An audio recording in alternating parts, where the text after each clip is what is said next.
السلام علیکم ورحمۃ اللہ وبرکاتہ. کیا حال ہے آپ لوگوں کا؟ الحمد للہ.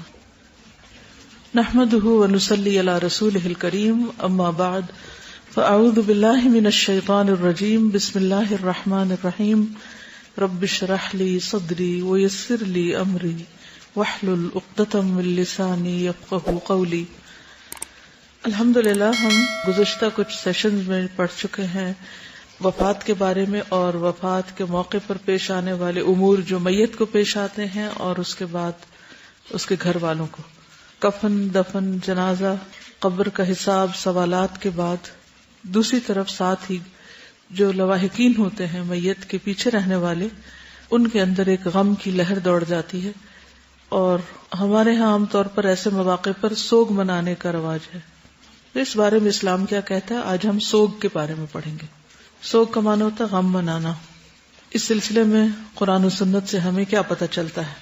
سب سے پہلی بات تو یہ ہے کہ رسول اللہ صلی اللہ علیہ وسلم نے فرمایا، جو عورت اللہ اور یوم آخرت پر ایمان رکھتی ہے اس کے لیے حلال نہیں کہ وہ کسی کے میت پر 3 دن سے زیادہ سوگ کرے، البتہ خامند پر 4 مہینے 10 دن سوگ کرے. تو اس سے 2 باتیں پتہ چلتی ہیں. ایک، سوگ کس کو کرنا ہے، دوسرے کس کے لیے کرنا ہے، تیسرے کتنی مدت کے لیے. پہلی بات تو یہ کہ سوگ کے بارے میں جتنی بھی احادیث ہیں ان میں عورت کا ذکر ہے، یعنی عورتیں سوگ کرتی ہیں. قدرتی بات ہے کہ کسی بھی غم، حادثے یا تکلیف کا اثر مردوں کی نسبت عورتوں پر زیادہ ہوتا ہے.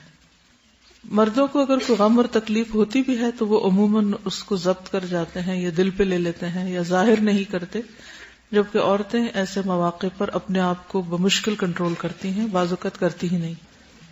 تو جب وہ کنٹرول نہیں کر پاتی خود کو تو اس کا نقصان یہ ہوتا ہے کہ وہ اس موقع پر اپنی زبان یا اپنے عمل سے ایسے کام کر جاتی ہیں جو اللہ اور اس کے رسول صلی اللہ علیہ وسلم کی ناراضگی کا باعث بنتے ہیں یا مخالفت کا باعث بنتے ہیں. اس لیے بہت ضروری ہے کہ اس باب کو اچھی طرح سمجھیں. تو ایک بات یہ پتہ چلتی ہے کہ سوگ عورت کے حصے میں آتا ہے، مرد کے حصے میں نہیں. مردوں کو فوراً اپنے کام کاج میں مشغول ہو جانا چاہیے. دوسری بات یہ ہے کہ کسی بھی میت پر 3 دن سے زیادہ سوگ نہیں ہونا چاہیے سوائے عورت کے کہ جو 4 مہینے 10 دن کرے گی. یعنی ان اوقات کے اندر سوگ کا اظہار اپنے حال حلیے سے، اپنے لباس سے، اپنے دیگر طور طریقوں سے کیا جائے گا. یعنی دیگر طور طریقوں سے مراد جو اللہ اور اس کے رسول صلی اللہ علیہ وسلم کی تعلیم کے منافی نہ ہو.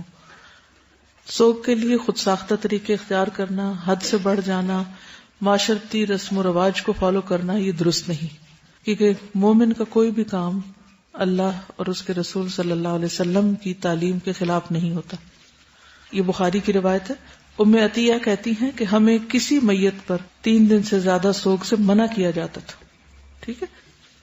دوسری روایت میں کیا ہے کہ ایمان والی عورت کے لیے جائز نہیں جو اللہ یوم آخرت پر ایمان رکھے کہ کسی میت پر 3 دن سے زیادہ سوگ کرے سوائے شوہر کے. تو یہاں دوسری روایت میں آتا ہے کہ 3 دن سے زیادہ کرنے سے منع کیا جاتا تھا، لیکن شوہر کی وفات پر 4 مہینے 10 دن کے سوگ کا حکم تھا. ام عطیہ کا بیٹا فوت ہو گیا تو انہوں نے تیسرے روز زرد رنگ کی خوشبو منگوا کر اپنے بدن پہ لگائی. بیٹے کی وفات کے بعد رنگ لگایا اور فرمایا کہ ہمیں خامند کے علاوہ کسی اور پر 3 دن سے زیادہ سوگ سے منع کیا گیا، چاہے والدین ہو، چاہے کوئی اولاد ہو، کوئی بھی ہو. زینب بنت ابی سلمہ سے روایت ہے کہ ابو سفیان کی وفات کی خبر آئی تو ام حبیبہ نے، جو ان کی بیٹی تھی، تیسرے روز خوشبو منگوائی اور اپنے گالوں اور بازوؤں پر ملی اور فرمایا مجھے خوشبو کی کوئی ضرورت نہیں تھی، لیکن میں نے رسول اللہ صلی اللہ علیہ وسلم کو فرماتے ہوئے سنا کہ جو عورت اللہ اور یوم آخرت پر ایمان رکھتی ہے اس کو کسی میت پر 3 دن سے زیادہ سوگ کرنا درست نہیں، البتہ خامند پر 4 مہینے اور 10 دن سوگ کرے گی. تو اس میں باپ کی وفات پر جو طرز عمل اختیار کیا گیا اس کی مثال ہے. پچھلی حدیث میں بیٹے کی وفات پر جو طرز عمل اختیار کیا گیا اس کے بارے میں وضاحت ہے. صحابیہ کا عمل ہمارے سامنے آتا ہے. اب آپ دیکھیے کہ باپ اور بیٹے سے زیادہ کسی انسان کو کیا عزیز ہو سکتا ہے، کسی عورت کے لیے کیا عزیز ہو سکتا ہے. شوہر کی تو خیر اجازت ہے، لیکن شوہر کے بعد جو قریب ترین رشتے ہوتے ہیں وہ والدین اور اولاد ہوتے ہیں. پھر اس کے بعد بھائی وغیرہ. زینب بنت ابی سلمہ کہتی ہیں کہ میں ام المومنین زینب بنت جہش کے پاس آئی جبکہ ان کے بھائی فوت ہوئے، تو انہوں نے بھی خوشبو منگائی اور لگا لی اور وہی کہا جو ام حبیبہ نے کہا تھا. ٹھیک ہے، تو اس سے کیا بات سامنے آئی کہ کسی کی بھی ڈیتھ ہو شوہر کے علاوہ، چاہے باپ، بیٹا، بھائی. مرد رشتوں کا ذکر اس لیے ہے کہ عموماً عورتوں کو اپنے باپ، بھائی، بیٹے بہت عزیز ہوتے ہیں. تو ویسے تو کوئی بھی انسان عزیز ہو سکتا ہے، کسی کی بھی وفات انسان کے لیے تکلیف دہ ہوتی ہے، بعض اوقات آپ جانتے بھی نہیں ہوتے، لیکن جب کسی کی بھی وفات کے بارے میں سنتے ہیں تو آپ کو دکھ ہوتا ہے. لیکن خصوصی طور پر ان رشتوں کا ذکر کر کے باقی سب پھر اسی کے تحت یا ذیل میں آ جائیں گے. واضح؟ ٹھیک ہے. اب سوال یہ پیدا ہوتا ہے کہ کیا سوگ کرنا فرض ہے، واجب ہے یا مستحب ہے، ضروری ہے؟ نہیں، کسی بھی میت پر سوگ منانا واجب یا فرض یا مستحب نہیں، سوائے اس عورت کے جس کا شوہر فوت ہو جائے. اس کے لیے عدت کی مدت کتنی ہے؟ 4 ماہ اور 10 دن. وہ ایک طرح سے سوگ کی حالت میں ہے کیونکہ اسے اس دوران زیب و زینت سے منع کیا گیا ہے، چاہے وہ کپڑا، لباس ہو، جسمانی زیب و زینت ہو یا پھر کوئی زیور وغیرہ کی شکل میں. تو ان تمام چیزوں سے پرہیز کرنا چاہیے. انشاءاللہ بیوگی کے احکام میں کچھ باتیں مزید آ جائیں گی. مومن کا غم اس کے دل میں ہوتا ہے، لیکن اس غم کے باوجود وہ اتنا کانشیس ہوتا ہے اپنے تقوی کی وجہ سے کہ اس حال میں بھی وہ اپنے فرائض نہیں بھولتا. فرائض نہیں بھولتا کہ اسے کیا کیا کرنا ہے. مثلاً کون سے فرائض؟ نماز. وہ اس سے غافل نہیں ہوگا بلکہ نماز سے مدد لے گا. یا ایھا الذین آمنوا استعینوا بالصبر والصلاۃ، جیسے بعض صحابیات کا طرز عمل ملتا ہے. ابو طلحہ رضی اللہ عنہ کا ایک بیٹا بیمار تھا. ابو طلحہ کہیں باہر گئے ہوئے تھے کہ بچے کا انتقال ہو گیا. جب وہ واپس آئے تو پوچھا کہ بچہ کیسا ہے؟ ام سلیم نے کیا کہا کہ وہ پہلے سے زیادہ سکون میں ہے. پھر ام سلیم نے ان کے سامنے کھانا رکھا اور ابو طلحہ نے کھانا کھایا. اس کے بعد انہوں نے ان کے ساتھ ہم بستری کی. پھر جب فارغ ہوئے تو انہوں نے کہا کہ اب بچے کو دفن کر دو، یعنی اس کے بعد بتایا. صبح ہوئی تو ابو طلحہ رضی اللہ عنہ رسول اللہ صلی اللہ علیہ وسلم کی خدمت میں حاضر ہوئے اور آپ کو واقعے کی اطلاع دی. رسول اللہ صلی اللہ علیہ وسلم نے پوچھا کہ کیا تم نے رات ہم بستری بھی کی تھی؟ انہوں نے عرض کیا جی ہاں. آپ نے دعا کی کہ اے اللہ ان دونوں کو برکت عطا فرما. پھر یہاں ان کے ہاں ایک بچہ پیدا ہوا جو بہت ہی بابرکت ثابت ہوا ان کے صبر کے اجر کے طور پر. اس سے آپ اندازہ لگائیں کہ ایمان انسان کو کس درجہ مضبوط کر دیتا ہے کہ ایک عورت کے لیے اس کا بیٹا دنیا میں سب سے عزیز ترین چیز ہو سکتی، لیکن بیٹے کے جانے پر بھی وہ اللہ کے حقوق اور اپنے شوہر کے حقوق نہیں بھولی اور کتنے مضبوط طریقے سے اپنے جذبات کا اظہار کرتی. یعنی کوئی بھی عورت جس کا بیٹا ہو وہ اس موقع پر سوچ سکتی ہے تھوڑی دیر کے لیے، اگر وہ امیجن ہی کرے کہ اس کو خبر ملے کہ اس کا بیٹا فوت ہو گیا تو اس کا پہلا ری ایکشن کیا ہوگا، اور وہ بھی جو اس کے ہاتھوں میں فوت ہو رہا ہے اور شوہر موجود بھی نہیں ہے، اس کا کیا ری ایکشن ہوگا، وہ اپنی زبان کو کیسے کنٹرول کرے گی اور اپنے چہرے کے تاثرات کو بھی اور اپنی نگاہوں سے بھی اور اپنے سارے عمل اعمال سے بھی اپنے ان ری ایکشنز کو کس طرح کنٹرول کرے گی اور کس طرح کمپوزڈ رہے گی کہ دوسرے کو احساس تک نہ ہونے دے کہ اس پر کتنا بڑا غم گزر رہا ہے. اس کے برعکس ہمارا طرز عمل کیا ہوتا ہے، ہمارا ایمان کیا بتاتا ہے؟ کیونکہ انسان کا عمل اس کے ایمان کے مطابق ہوتا ہے. اگر عمل میں خلل ہے تو بیسیکلی ایمان میں نقص ہے.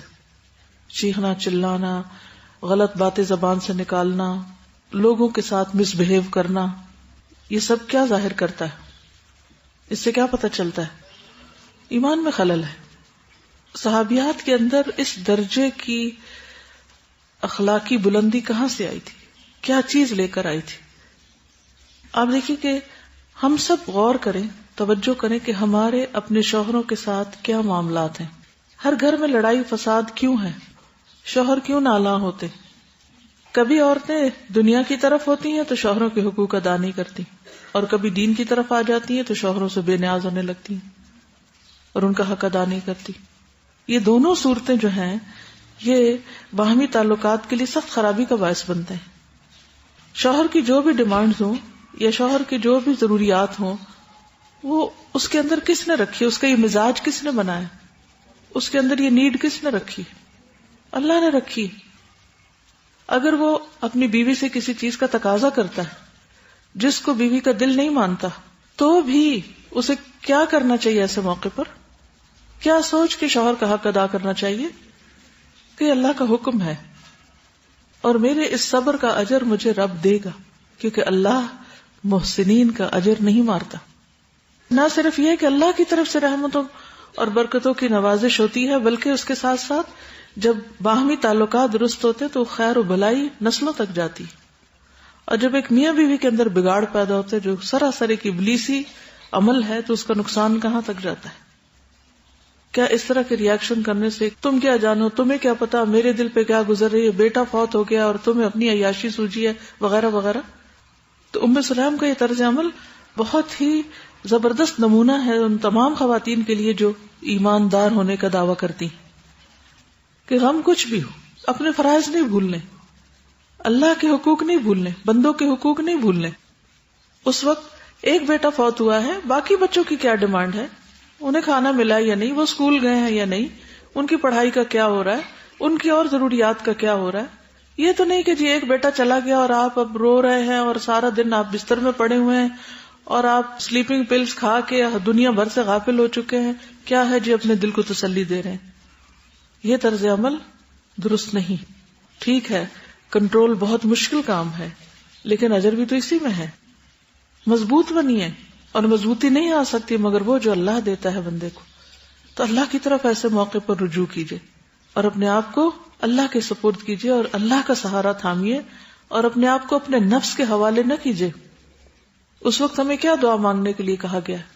عام حالات میں بھی کیا دعا مانگنی چاہیے؟ اللہم رحمتک ارجو فلا تکلنی الی نفسی طرفۃ عین۔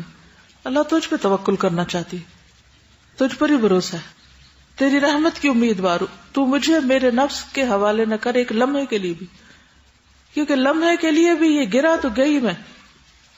اور اگر ہم اس درجے کا ایمان نہیں رکھتے تو ایٹ لیسٹ اس کا آدھا ہی کر لیں، چوتھا حصہ ہی کر لیں۔ ویسے تو جنت میں جتنے درجے چاہیے آپ کو اس کے مطابق ہی پھر ایمان مضبوط کرنا ہوگا، اور ایمان مضبوط نہیں ہو سکتا جب تک کہ آپ کا سب کچھ صرف اور صرف اللہ کے لیے خالص نہ ہو جائے۔ جب تک ہم بندوں سے اجر کی توقع رکھتے ہیں، خواہ وہ تعریف ہی کیوں نہ ہو، خواہ وہ کسی بھی قسم کی کوئی ڈیمانڈ ہو، جب تک بندوں پہ نظر ہے اور بندوں پہ بھروسہ ہے اور بندوں سے ہم جوابی حسن سلوک چاہتے ہیں، ٹھیک ہے انسان ہے، کمزور ہیں، ضرورت ہے ہماری، تو ہم اس درجے کا ایمان نہیں پا سکتے۔ جب ہمارا سب کچھ اللہ کے لیے ہو جائے گا تو مشکل سے مشکل لمحے بھی آسان ہو جائیں گے، کیونکہ اللہ کی پریزنس کا احساس ہے آپ کو کہ بندہ کیا دے سکتا، بندہ تو نہیں دے پاتا، اللہ ہی دے گا، اور اللہ ہی سے چاہیے۔ ہر نماز میں کھڑے ہو کے کیا کہتے ہیں؟ ایاک نعبد و ایاک نستعین۔ کیا مطلب ہے وہ ایاک نستعین؟ صرف تجھی سے ہم مدد چاہتے ہیں، بندوں سے نہیں چاہتے۔ تو کرے گا تو بندے سبب بن جائیں گے، اگر اللہ مدد نہیں کرے گا تو بندے نہیں سبب بنتے، وہ سامنے بیٹھ کے بھی آپ کے کسی کام کے نہیں ہوتے۔ لیکن یہی بات ہماری سمجھ میں نہیں آتی، ہم مڑ مڑ کے بندوں کی طرف دیکھتے ہیں اور انہی کو اپنا سب کچھ سمجھتے ہیں، اور کہتے نہیں لیکن حقیقت میں انہی کو خدا بنائے ہوتے ہیں۔ یہ چلا گیا تو پتہ نہیں کیا ہو جائے گا، اور یہ نہ ہوا تو قیامت آ جائے گی اور چھت زمین پہ آ گرے، کچھ بھی نہیں ہوتا، کچھ نہیں ہوتا۔ اکثر ڈیتھس ایسی ہوتی ہیں جس کے بعد لوگ جو ہیں خاموش ہو جاتے ہیں، مطلب خاموشی۔ ٹھیک ہے، اچھی بات ہے، ضرورت کی بات کرے انسان۔ خاموشی قدرتی بات ہے کہ وہ انسان کے اندر ایک صدمے کی کیفیت ہوتی ہے، اور بجائے اس کے کہ انسان چیخے چلائے اور غلط باتیں کرے، خاموش ہو جائے، اور خاموشی ایسی بھی طاری نہ کرے کہ کوئی ضروری بات کرے تو اس وقت بھی انسان جواب نہ دے کہ تمہیں نہیں پتا میں غم میں ہوں۔ بس اگر ایک کرائیٹیریا رکھ لینا، کیا اس میں عبادات اور ریچولز کے علاوہ قربانی کا ذکر بھی۔ قربانی سے یہاں مراد نسک میں بہت سی چیزیں آتی ہیں، جس میں جانور کی قربانی کے علاوہ اور کون سی قربانی ہو سکتی، اور جانور کی قربانی جو ہے وہ دراصل کیا سکھانے کے لیے دی جاتی، اپنے جذبات، اپنی پسندیدہ چیزیں، اپنی کوئی بھی چیز اللہ کے لیے قربان کرنے کا جذبہ، سارے مناسک اللہ ہی کے لیے، سارے جسچرز اللہ ہی کے لیے۔ ہندوؤں کے ہاں یہ رواج ہے کہ ان کے ہاں جب میت ہوتی ہے تو 40 دن تک، ورنہ 10 دن تک لازماً معمول کے کام چھوڑ دیے جاتے ہیں، کام کاج چھوڑ دیتے ہیں، اور جو لگ جائے کاموں میں اس کو کہتے ہیں اسے تو مرنے والے کا کوئی غم ہی نہیں، اسے تو اپنی دکان کھولنے کی پڑی ہے، یا اسے تو اپنے جاب پہ جانے کی فکر ہے. آپ سوچئے کہ جب ایک شخص صرف فوتگی کا بہانہ کر کے جاب پہ نہیں جاتا، کتنے لوگ متاثر ہوتے ہیں جن کے حقوق مارے جاتے ہیں. دیکھیں نا، آپ دفتر میں حاضر نہیں ہیں صرف اس لیے کہ آپ نے 40 دن تک غم منانا ہے جس کی آپ کو اجازت کوئی نہیں، تو کس کس کا نقصان ہوگا؟ ہوگا بھی ہے کہ نہیں؟ اگر آپ صرف ایک دن کی غیر حاضری سے یہ دیکھیں کہ کتنے لوگ متاثر ہوئے ہیں، کتنے درجے کام پیچھے چلا گیا، اور صرف کسی ایک ادارے نہیں بلکہ مجموعی طور پر ملک کی ترقی یا امت مسلمہ کی جو آگے ہم بڑھانے کی باتیں کرتے ہیں اس کی نشأت ثانیہ اور بلندی، وہ سارا کچھ اوپر جانے کے بجائے کیا ہوتا ہے؟ نیچے آ جاتا. دیکھنے کو ایک سمپل سی بات لگتی ہے کہ کیا ہوا، میں ایک دن نہیں گئی یا 3 دن نہیں گئی یا ایک ہفتہ نہیں گئی تو کیا ہوا؟ کیا واقعی کچھ نہیں ہوتا؟ بہت کچھ ہوتا ہے. لیکن اکثر دفتروں میں غیر حاضری کی وجہ کیا بتائی جاتی ہے؟ کسی بھی گورنمنٹ آفس میں جائیں، فوتگی، کیونکہ یہ سب سے آسان طریقہ ہے چھٹی لینے کا. باقی عذر بہانہ کو مانتا نہیں، اس سے ہم ایموشنلی دوسروں کو ایکسپلائٹ کرتے ہیں اور پھر انہیں کہتے ہیں کہ آپ اتنا بھی نہیں کر سکتے، آپ کو اتنا بھی افسوس نہیں، آپ ہمارے غم میں شریک ہی نہیں ہوتے کہ آپ ہماری چھٹی سینکشن نہیں کرتے. بعضوں کو جھوٹ بول بول کر کئی دفعہ ایک ہی مردے کا ذکر کر کے چھٹی لیتے ہیں، ہر دفعہ اپنے اعمال نامے میں جھوٹ لکھتے ہیں، دھوکہ اپنے آپ کو کیا دیتے ہیں کہ ہاں فوت تو ہو چکے ہیں نا، لیکن دوسرا کیا سمجھ رہا ہے اس سے، واقعی ابھی فوت ہوئے یا پہلے؟ تو یہ دھوکے کی بھی قسم ہو جاتی ہے نا، خیانت بھی ہے، دھوکہ بھی ہے، کام چوری بھی ہے، جھوٹ بھی ہے. وہ ایک برائی نہیں، کئی برائیاں ہیں. پھر اسی طرح سوگ کی کچھ مخصوص علامات اختیار کرنا. سوگ کی کوئی بھی مخصوص ظاہری علامت نہیں ہے. مثلا کپڑے پھاڑنا، بال نوچنا، بین کرنا بین ہے. عورتوں کو چوڑیاں توڑ دینا بین ہے، یعنی اسلامکلی. کالے کپڑے پہننا یا کالی پٹی سر پہ باندھنا یا کوئی اور کالی علامت لگا کے یہ ظاہر کرنا کہ ہم افسوس کر رہے ہیں یا غم منا رہے ہیں، یہ بھی درست نہیں. نہانے دھونے سے گریز کرنا یا سوگ میں سفید کپڑے پہننا یا کوئی اور مخصوص رنگ پہن کے بیٹھنا کہ جس سے یہ ظاہر کریں کہ ہم سوگ منا رہے ہیں، یہ درست نہیں. میں اپنی اسٹڈیز کے سلسلے میں جب ایجپٹ میں تھی تو ہمارے قریبی جاننے والے تھے، یونیورسٹی کے ایک پروفیسر تھے، تو ان کی فیملی میں کسی کا انتقال ہوا، تو اتفاق سے میں ان سے ملنے کے لیے اس روز گئی تھی. تو انہوں نے کہا کہ تم ساتھ جانا چاہو گی؟ تو میں نے کہا ضرور. تو جب میں وہاں گئی تو پورا گھر خواتین سے بھرا ہوا تھا اور سب نے کالے رنگ کے کپڑے پہنے ہوئے تھے، آل ٹوگیدر. تو میں نے ان سے پوچھا کہ یہ ایک دن میں ان کو کالے کپڑے کہاں سے مل گئے؟ انہوں نے کہا کہ نہیں، ہم سب ایک ڈریس کالا بنوا کے لٹکا چھوڑتے ہیں کہ جب کوئی فوتگی ہوگی تو کالا ہی پہن کے جانا ہے. ایک رسم ہے، لازماً سب نے کالا پہننا ہے. تو وہ کیا ہے کہ کالا تیار ہے ہر وقت، اور یہ سوگ کی علامت کے طور پر. تو یہ بدعت میں شمار ہو جاتا ہے. کیا صحابیات نے ایسا کچھ اہتمام کیا کہ وہ لازماً سوگ کے موقع پر کالا ہی پہننا ہے، یعنی غم کے اظہار کے طور پر؟ ویسے تو کالا کپڑا منع نہیں ہے، آپ نے بھی پہنا ہوا، یا سفید کپڑا منع نہیں ہے، آپ نے بھی پہنا ہوا، لیکن مقصد کیا ہے؟ جی، غم کا اظہار، غم منانے کا طریقہ، تو وہ درست طریقہ نہیں ہے. ٹھیک ہے. اسی طرح ہمارے یہاں بھی بعض لوگ مخصوص دنوں میں کالے کپڑے ہی پہن کے رکھتے ہیں، اور وہ پابند کرتے ہیں دوسروں کو بھی کہ وہ کالے کپڑے پہنے غم کے اظہار کے طور پر. بعض لوگ پرانے کپڑے پہنتے ہیں، تو نہ سیاہ کی بات ہے، نہ پرانے کی، نہ کسی اور مخصوص رنگ کی، تو اس سے پرہیز کرنا چاہیے. اسی طرح پہلی عید نہ منانا، یعنی وفات کے بعد، یہ بھی بدعت ہے. یہ بھی ہندوؤں کے ہاں رسم ہے کہ میت ہونے کے بعد پہلا تہوار آنے پر غم کو نئے سرے سے تازہ کرتے ہیں، نہ نئے کپڑے پہنتے ہیں، نہ کوئی خوشی مناتے ہیں. مسلمان بھی ان کی دیکھا دیکھی عید نہیں مناتے. اسی طرح اس دن کو پھر یوم سوگ کے طور پر منایا جاتا ہے، اور اگر خصوصاً دوران عدت عید آ جائے تو بیوہ کو کالے یا سفید کپڑے کا ہدیہ دیا جاتا ہے. اسی طرح بعض لوگ اس دن قبرستان ضروری جاتے ہیں، تو ایسا کچھ بھی نہیں ہے سنت میں کہ عید کے دن آپ قبرستان جائیں اور مردوں کے ساتھ مل کے عید منائیں. ایک اور چیز جو میں نے محسوس کی اور دیکھی ہے کہ اس کو نا ہم نے بالکل ایک رسم کے طور پہ رونے کو، مطلب یہ کہ دوسروں کو دکھانے کا ایلیمنٹ زیادہ ہوتا ہے، اور اگر وہ چیز نہ ہو تو بعض اوقات نوحہ، بین، پیٹنا اور ایک باقاعدہ باری دی جاتی ہے، بالکل، یا کچھ مخصوص پروفیشنلز ہوتے ہیں جو بلائے جاتے ہیں، جیسے شادی کے موقع پر لوگ ان کو بلاتے ہیں، گانے والوں کو، اسی طرح غم کے موقع پر پیٹنے والوں کو یا نوحے پڑھنے والوں کو. اور نوحہ جو ہے وہ باقاعدہ اردو شاعری میں ایک قسم بن چکی ہے پوئٹری کی. عربی میں مرثیے کے نام سے شاعری ملتی. یہ بھی لکھا گیا ہے کہ جیسے جب خاص طور پہ جس گھر میں میت ہوتی ہے، عورتیں سب موجود ہوتی ہیں، وہ پہلے دن چولہا نہیں جلاتی. یہ تو بہت ہی زیادہ عام ہے کہ پہلے دن اس گھر میں چولہا نہیں جلے گا، اور اس دن اسی لیے پھر باہر سے کھانا آتا ہے. تو یہ بھی ایک بدعت ہی ہے. ظاہر یہ بھی ایک بدعت ہے، کہیں یہ نہیں منع کیا گیا کہ چولہا نہ جلائے. ہاں یہ پسندیدہ ہے کہ دوسرے لوگ کھانا بھیجیں، اس کا انشاءاللہ تعزیت کے باب میں ذکر آئے گا.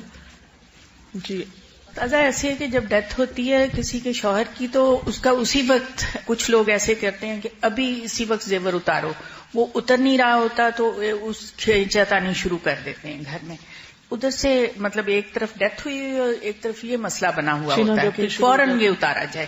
اس میں یہ ہے کہ ایک مومن عورت کو تو خود ہی یہ بات پتا ہے کہ میری عدت شروع ہو گئی ہے، لیکن یہ ہے کہ دوسرے اس کو اس طریقے پر اس سے ٹریٹ نہ کریں کہ اس کے غم میں اضافہ ہو. خود ہی سب کچھ اتار دینا چاہیے، کیونکہ عدت میں زیور پہننا منع ہے.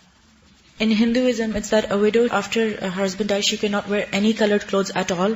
She has to wear white colored clothes. She cannot wear any jewelry, no makeup, and she cannot go to any ceremony. She's like a living dead. She cannot do anything at all. Everyone looks down at her. جلا بھی دیتے ہیں ساتھ، ستی کی رسم ہے جو، وہ تو ایکسٹریم کیسز میں عورت کو جینے کا حق بھی نہیں دیتے. لیکن ہمارے دین میں میک اپ نہیں، زیور نہیں، باہر نکلنا یا گھومنا پھرنا نہیں، لیکن لباس میں ایک نارمل لباس وہ پہن سکتی ہے، بہت زیب و زینت والا لباس نہ پہنے کیونکہ اس کی اجازت نہیں ہے. السلام علیکم. سازد، میری جب ساس کی ڈیتھ ہوئی تو اللہ کا شکر ہے اس وقت عین موقع پہ بھی میری نندوں نے سب سے پہلے ہاسپٹل سے آ کے نماز پڑھی کہ لوگ آ جائیں گے تو پڑھ ہی نہیں جائے گی. باقی چیزوں میں بھی ان چیزوں کا بہت خیال رکھتے رہے ہیں. لیکن مجھے ایک بات کی سمجھ نہیں آتی کہ وہاں پہ کسی کو کہا نہیں گیا تھا، لیکن کیونکہ ایک ماحول سا اور رواج سا بنا ہوا ہے کہ جی جمعراتیں ہوں گی، تو جو فیملی والے ماشاءاللہ ساری فیملی ان سے بہت پیار کرتی تھی، تو ان سب نے خود ہی کہا کہ ہم تھرسڈے کو سب آئیں گے اور آپ لوگ کچھ کیجیے گا بھی نہیں. بلکہ وہ ایسے بن گئی تھی جیسے نا وہ بانڈیج پارٹی ہو، آ کے سب خود ہی اللہ کا نام ذکر پڑھتے تھے. تو کیا یہ بھی بدعت ہی کہلاتی ہے؟ مطلب یہ بھی بدعت ہے. یہ بھی انشاءاللہ میں اگلے تعزیت کے باب میں ذکر کروں گی، کیونکہ یہ لوگ آتے ہیں تعزیت کے لیے اور یہ سب کام شروع کر دیتے ہیں. اس میں بھی ہمیں دیکھنا یہ ہے کہ کیا نبی صلی اللہ علیہ وسلم کی سنت سے ایسی کوئی چیز دین میں ہے کہ جس کو ہم ثواب سمجھ کے کر رہے ہیں، کیونکہ کچھ چیزیں ایسی ہوتی ہیں کہ جو نہیں کرنی چاہیے. اس کا ایک حل یہ ہے جو آپ نے بات کی ہے کہ اگر ہم چاہتے ہیں کہ ہمارے مرنے پہ یہ سب کچھ نہ ہو تو ہم وصیت لکھ کے چھوڑ دیں. انشاءاللہ وصیت والا کاغذ تیار ہو رہا ہے، اس میں کیٹیگوریکلی یہ لکھا ہوگا کہ کیا کیا کرنا ہے ہمارے بعد اور کیا نہیں کرنا، تاکہ آپ بری ذمہ ہوں. ورنہ اگر آپ کسی بھی طرح شامل ہوئے اس میں تو آپ کی بھی پوچھ. سندھی فیملی میں نے دیکھا تھا، ان کے ہاں یہ رواج تھا کہ کسی کا انتقال ہو جاتا ہے تو 1 سال تک پورے خاندان میں کوئی شادی نہیں ہو سکتی تھی. تو ہمارے جو جاننے والے تھے ان کی شادی ہونے والی تھی، تو جب سال کے بعد گئے تو خیال ہوا ہو گئی، تو پتا چلا کہ وہ سال ختم ہونے والا تھا تو چچا کی ڈیتھ ہوئی. پہلے والد کی ہوئی تھی، اب تو ان کی ہاں پھر یہ سوگ کا ٹائم وہ سال 1 سال ہے. اب یہ رسم کس نے بنائی؟ خود ہی بنائی، خود ساختہ چیز. تو یہی تو جنجال تھے جو نبی صلی اللہ علیہ وسلم نے آ کے کاٹے لوگوں سے، اور ہم نے ان کو دوبارہ خود